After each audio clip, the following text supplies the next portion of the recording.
Tak berapa lama kemudian Allah Subhanahu wa Ta'ala telah mengirimkan angin lembut ke seluruh penjuru bumi. Maka seluruh orang mukmin di muka bumi meninggal dunia.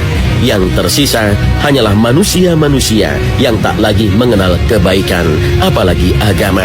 Rasulullah SAW bersabda, kemudian Allah melepaskan angin dingin yang berhembus dari Syam.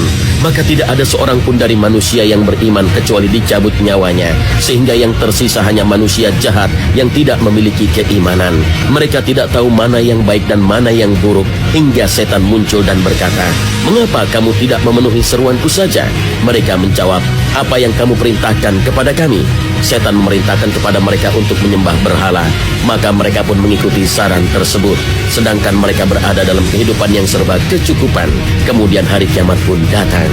Hadis riwayat Muslim dan hadis riwayat Ahmad. Dari hadis ini dapat diketahui sifat-sifat orang yang mengalami kiamat. Bagaimana Allah memberikan kenikmatan yang melimpah ruah kepada mereka.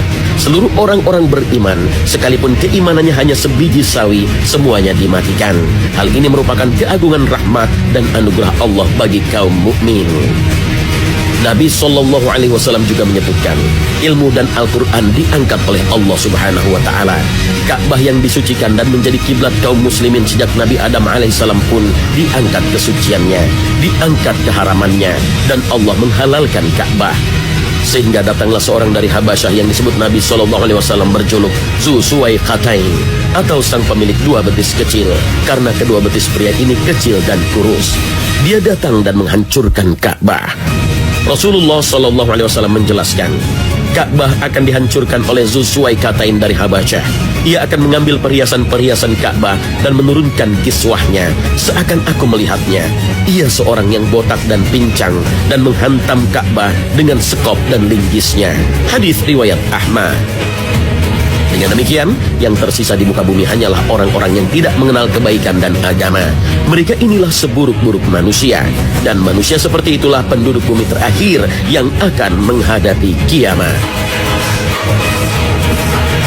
Saat manusia tak lagi mengenal kebaikan dan agama, saat itulah detik-detik kiamat terjadi. Hingga akhirnya muncul sebuah api dari tanah Aden di Yaman. Api ini menggiring seluruh umat manusia menuju mahsyar.